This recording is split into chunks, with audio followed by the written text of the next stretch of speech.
Дорогие друзья, сегодня мы в гостях у ювелиров. 26 минут вашего времени мы потратим на очень интересное занятие. Мы узнаем, как создается то или иное ювелирное украшение. Любое ювелирное украшение, или это будет предмет какой-то для быта, для, допустим, ребенка, из серебра, наши национальные якутские, они начинаются с эскиза, начинается с разработки дизайна. Вот здесь как раз-таки и представлены эти эскизы. Ну а любое изделие начинается с дизайна. Дизайнер разрабатывает полностью модель будущую и затем показывает дальнейший процесс, как он должен быть создан.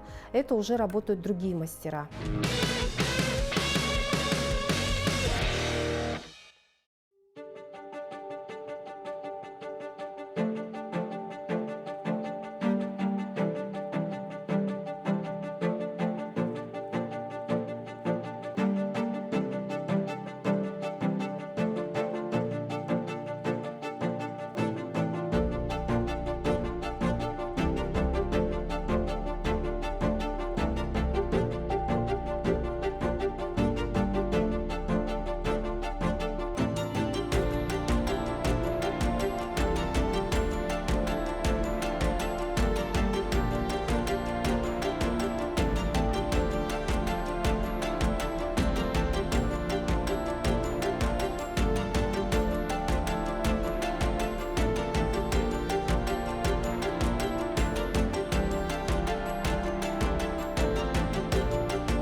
Эскиз, разработанный дизайнерами, поступает вот в эту вот комнату, где сидят 3D-модельеры. Что это за украшение? Это серьги, вот. Тут нарисовано ухо, вот. Вот. То есть как они будут сидеть на ухе, да?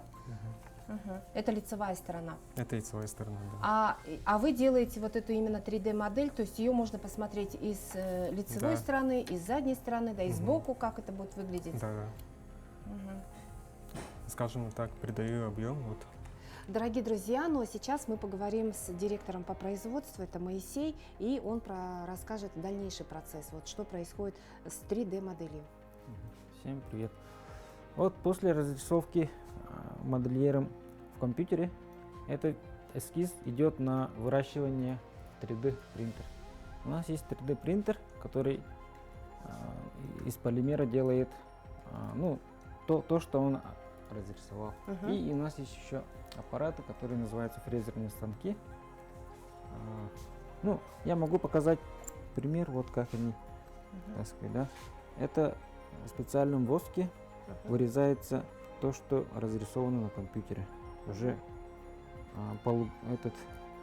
полуфабрикат, да, полуфабрикат. Это первая моделька, она отливается в серебре или в золоте и идет дальнейшее там на обработку ювелиру.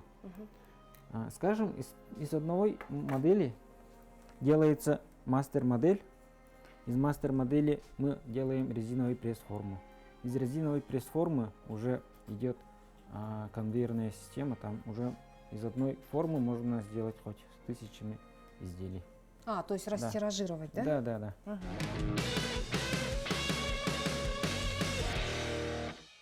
Ну вот сейчас нас Моисей привел в цех восковки. Это уже дальнейший этап будущего ювелирного украшения. Вот как и говорил, делается пресс-форма из резины, которая имеет вот свою форму. И сюда ювелир-восковщик из поплавленной воска делает такие фигуры. Потом эти все фигуры собираются в елочку и дальше идет в цех литья. А вот эта елочка, это получается каждая елочка, на нее нанизываются детали будущего изделия. Они все одинаковые елочки, да? Но, допустим, на одну елочку нанизывается, например, подвесочки или основа, да, будущего украшения. Вот это вот что вот? Вот это кольца будущее. Ага. Ага. Они вот сначала внизу массивные, и Ага. потом вот идет их накладка, да? А на каждую елочку Это в смысле размерный ряд тут разный, да, да? можно, внизу можно там положить побольше размер? хоть подвесочки, да, другие. Ну, Мгм. чтобы был комплект, они делают одну елку с Мгм. одним как бы изделием, да? Ага. А, то есть нанизывают вообще все украшение, Да. все его детали на одну елку. Мгм. Так получается, да? Ага, вот мастера? сейчас. Вот сейчас идет как раз процесс нанизывания одной елочки, деталей на одну елку. Это будущее, видимо, тоже это будет что? Ага. Вот здесь вот собирается колье, будущее колье. А много деталей на этом колье, да? Ну, сколько примерно? 10 деталей.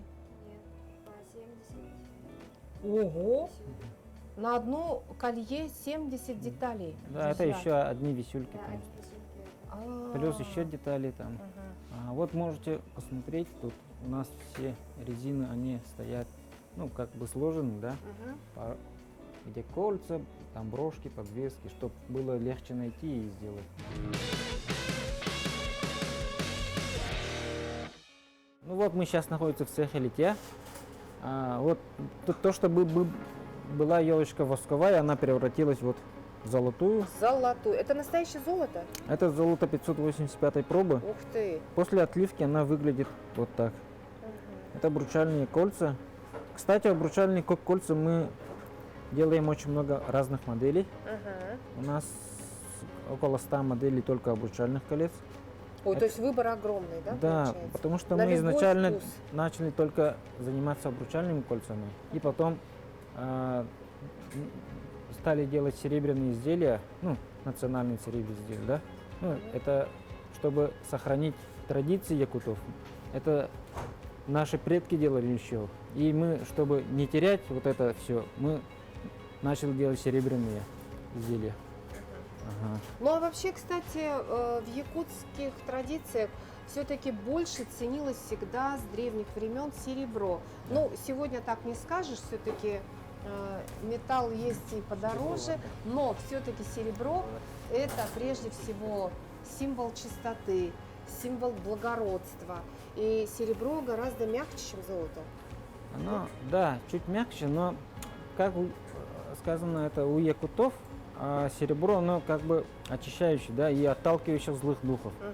И тем более наши узоры, они символизируют, как сказать, ну, обереги, да, в основном. Каждый узор имеет свое значение и оберегает. Свой смысл. Да, смысл. И оберегает, кто носит. Вот я всегда ношу с собой оберег, чтобы она меня оберегала. Но золото, давайте вернемся к золоту. Но все-таки сейчас оно не похоже именно на 500, вот то, что мы привыкли видеть в витринах магазинов. Цвет совершенно другой. Да. И оно какое-то такое, Мгм. как бы ощущение такое, как будто шершавое, да? То есть это еще пройдет очень много этапов обработки, Да. прежде чем кольцо примет свою окончательную форму и уже поселится где-то Да. на прилавке магазина.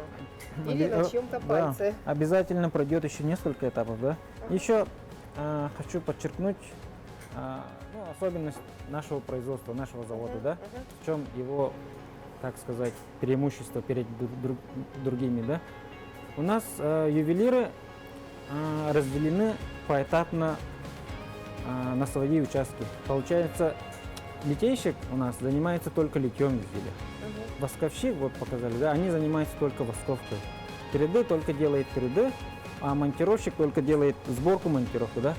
Полировщик, соответственно, полировку, закрепщик, закрепку, да. Это для чего сделано, да, я скажу.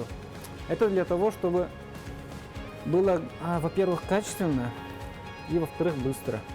Каждый, который занимается только одним узко, да, он на этом этапе становится, ну, мастером хорошим, да. То есть тем самым вы повышаете эффективность Да. своей работы. Да.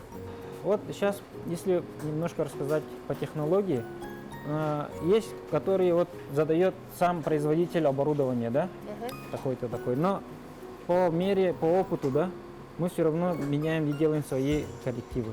Потому что просто как робот наливать, отливать так не получается. Есть свои очень много нюансов, очень много тонкостей, которые приходят только с опытом и с экспериментами, там, скажем. Следующий Да, у нас... мы идем этап лазерная пайка. Мгм. Это самая последняя модель, которую мы получили недавно. Вот это сейчас делается пайка под микроскопом. Кольца запаиваю, тут сижу. Ну, сейчас так быстрее и проще получается, чем вручную паять. Это лазерная пайка. Скажите, а вот женское нагрудное украшение, это только характерно для якутов или это еще у Да нет. каких-то народов? До Ну, всех, до в сих принципе, пор. до сих пор, ну, и даже русские девушки я видел, носят, все идет отлично. На Не- работу в да, женском не, нагрудном ну, украшении. не именно же, что, ну, идет человеку, ну, красота, как говорится, и вот это все нормально. Всякие, ну, кому не лень, как говорится, все носят, нормально все это. Ага. Чем вы занимаетесь? Вот. Нагрудное украшение. Вот. Окончательное. То есть Работа. вы собираетесь Да, сборкой занимаетесь, сборка, да. да? Мгм. Смотри. А сколько, допустим, за смену вы изготавливаете вот таких вот нагрудных украшений? Ну, один вот такой. Это уже вот большой, да? Вот. Мгм. И разные есть. 7 рядов, 3 ряда. И вот это А 7 9 рядов, рядов. это имеется в виду как? Вот это вот, Ну вот. ага, Ну, вот это вот плоский, да. раз, два, вот Ага. эти границы рядов, Нет, да? вот эти ряды. Вот. Дорогие друзья, очень важный процесс вообще в ювелирном мастерстве занимает закрепка камней. Чтобы камни, допустим, не выпали из изделия, будь то колечко, или будь то серьги, или будь то запонки, или там что-то какое-то вот для галстука приспособление, да? Я забыла, как называется. Но, в общем, сейчас мы побеседуем с тем человеком, который как раз-таки занимается закрепкой камней. В данном случае, дорогие друзья, это бриллианты якутские. Какие камни проще всего крепить? Крепить, ну, конечно, бриллианты, так как они, ну, более такие твердые, не лопаются, не трескаются. А потом идут цветные камни, это те же изумруды, топазы, а потом в самом конце обычные цветники, ну, фианиты, допустим. Ну, допустим, вот фианиты пока крепятся, камни капельки, обычные круглые. Ну, сейчас мы крепим его, так как она, ну, видите, большая массивная, да? Крепим так называемый кит-паста называемая, ну, или пластилином называют еще ювелиры. Она греется, становится как пластилин, но когда остывает, она как пластик становится. Ну, то бишь так делается, чтобы не деформировать вид изделия. И чтобы было удобно за раз крепить несколько камней. То есть, процесс закрепки сам по себе несложный. Если человек опытный, уже как бы знает, как что делается. А с помощью чего вы делаете так, чтобы у вас закрепка, ну, камень держался очень прочно? Ну, и допустим, не было риска, что он выпадет. Ну, конечно, это как бы с опытом приходит. Поначалу, конечно, бывает сложно, но обычно берется цветной камень, вставляется уже в заранее подготовленный каст и потом зажимаем. Но тут надо зажимать как бы очень осторожно, так как камень очень хрупкий. Это относится тоже к бриллиантам, то же самое. Ну вот. Металл, серебро мягкий, поэтому как бы особых усилий не надо. И все. А потом в конце проверяете, камень шевелится и нет. Ну, сейчас, допустим, камень встал ровно уже, все уже. Если специально его не ковырять, не отламывать, он вообще не выпадет. А в готовом виде, допустим, они выглядят вот так. Вот так. Это уже почти уже полуготовый. Дальше идет уже одна галтовка и полировка только. Все, уже изделие будет готово. Ну, это маленькое колье такое якутское.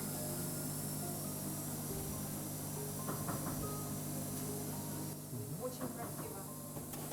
Вещей. Ну, у якутов же есть всегда этот, чтобы хранить где-нибудь ювелирные изделия. Бабушка, допустим, всегда любит хранить там ниточки. Допустим, этот данный сундучок, он, конечно, еще до конца не сделанный. Внутри будет обшиваться полностью мягким тканью обычно, да? Будет шарнир готов в конце все уже. А тут, допустим, вот в конце, в самом наверху, тут как бы знак солнца будет. И по центру стоит бриллиант. Это уже стоит бриллиант. Вот. Видите, вот цвет у него уже совсем по-другому играет. Видите, вот такого вот холодного оттенка такого. Это бриллиант уже. Ну вот такой сундучок, извините меня, с бриллиантом для ниток, но это как-то. Лучше уж хранить какие-то украшения ювелирные. А можете рассказать про украшения, ну, имеется в виду про орнаменты, вот что они означают? А, ну какие это, смыслы несут? ну как бы это шкатулка сделана в основном для женщин, и поэтому узоры тоже в основном женские. Допустим, ну, можно даже сделать мужскую, допустим, да? Но уже с тематикой на охоту, на рыбалку. Это как бы уже идет в основном женская такая. Вот. Для Да. бабушек, для мам подарок такой хороший будет. То есть растительный орнамент? Да, вот видите, в основном вот тут сидит вот дедушка. Вот. Хомус видим, чараном. Ой, как красиво. Да, то есть видите, вот каждый узор не повторяется, с разных столов разные узоры. Очень красиво. Как я говорил, все они разделены поэтапно, да, по участкам. Поэтому весь каждый этап учитывается отдельно. Где-то монтировка, где-то литейка, да. Вот и приходит после литейки, все взвешивается, весь металл взвешивается, все принимается, потом комплектуется и идет к ювелиру.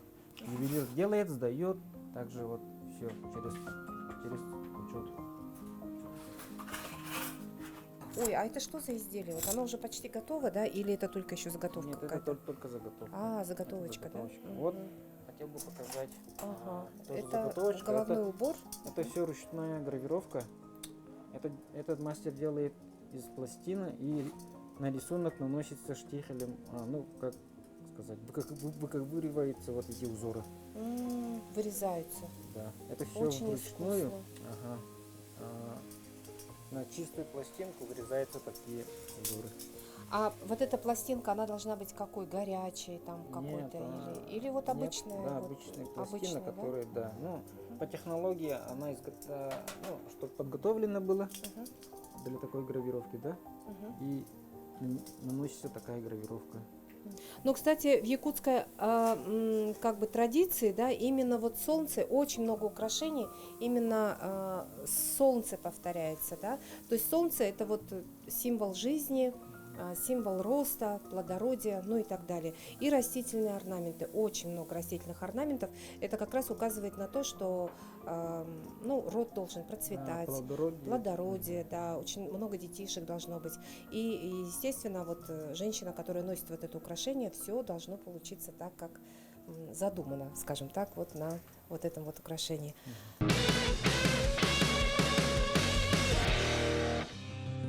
Сейчас мы где находимся?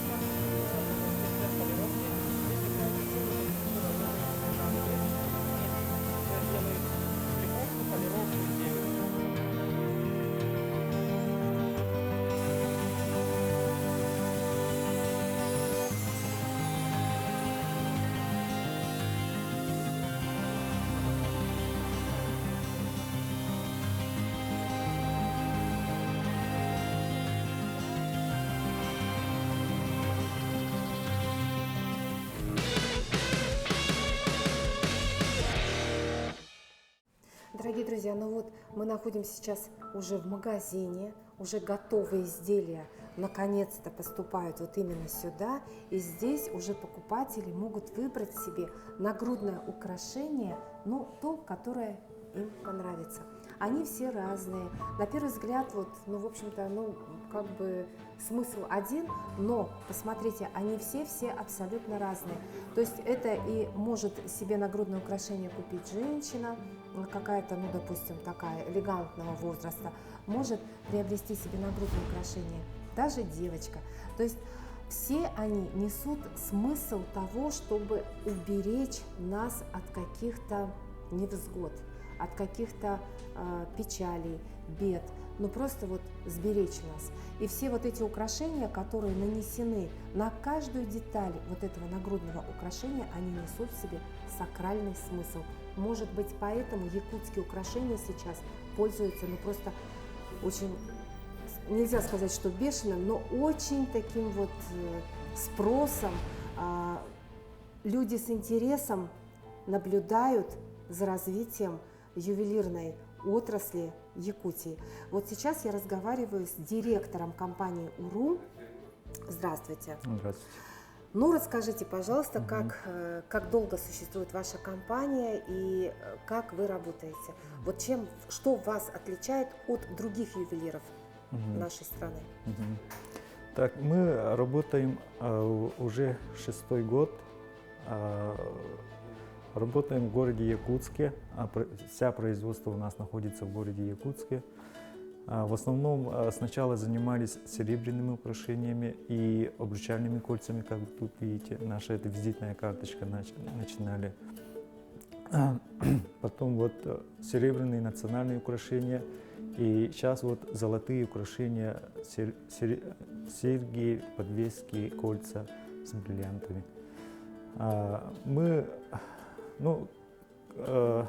отличаемся от российских ювелирных предприятий в том, что у нас мы изготавливаем национальные наши украшения именно вот со смысловым,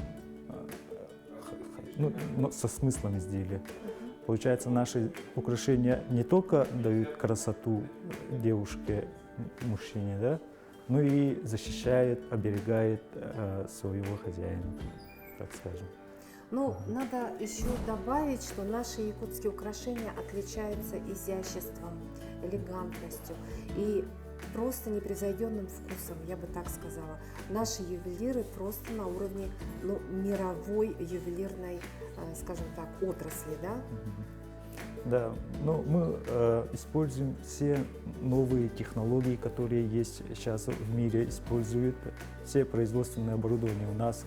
Передовые, там итальянские оборудования есть, американские, ну и российские тоже есть.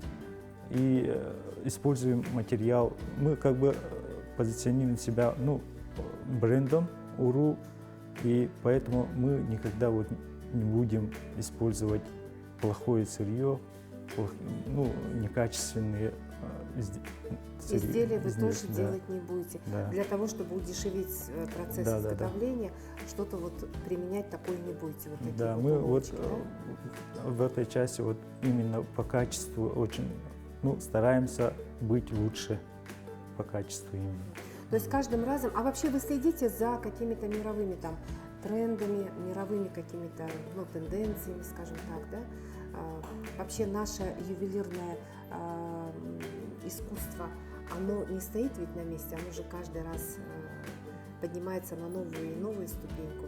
Каждый год вы стараетесь обновлять свои коллекции, да, видимо? Мы не каждый год, а вообще каждую неделю у нас, каждый день, можно сказать, выходят новые модели, новые изделия. Мы вот смотрим, на что обращают внимание больше всего клиенты, анализируем, и вот то, что вот старое было, обновляем уже еще более красивее, еще более смысловую нагрузку даем. Даете этому изделию. Но надо сказать, что УРУ присутствует во многих социальных сетях, вы имеете свой сайт, и, в общем-то, интерес у покупателей имеется, поскольку вы открыли уже второй завод. Да, мы вот как раз сейчас открыли вот недавно второй завод в пригороде, в Хангаласе, в городе Якутска. И сейчас у нас тут где-то 400 квадратных метров в городе Якутске цех. И там такой же цех вот сейчас открываем, начинаем, запустили на работу. А в вашей компании вот большая часть, вот можете в процентном отношении сказать, допустим, золотые изделия, серебряные изделия и ювелирные там, как-то вот, или, может быть, предметы там для дома, детская там продукция? Да, по процентным соотношениям, если взять по весу, у нас больше, конечно, серебро изготавливаем больше всего. Ну, это традиционно Ага, наше. да, потому что золото, оно дорогое, а чтобы его продать, это надо вот очень большие вложения нужны. Мгм. А так мы, Рекламу, менеджмент, да? да. А так в городе Якутске мы уже считаем себя уже крупными игроками, Производителями, да, производителями, можно сказать даже самыми крупными.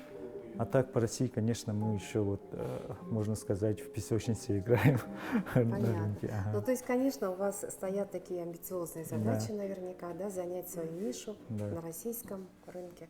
Ну что, желаем вам удачи. Мгм. И Спасибо. было очень интересно, здорово. И я лично для себя, и наверняка многие наши зрители узнали, увидели очень много интересного именно вот о том, как создается ювелирное украшение.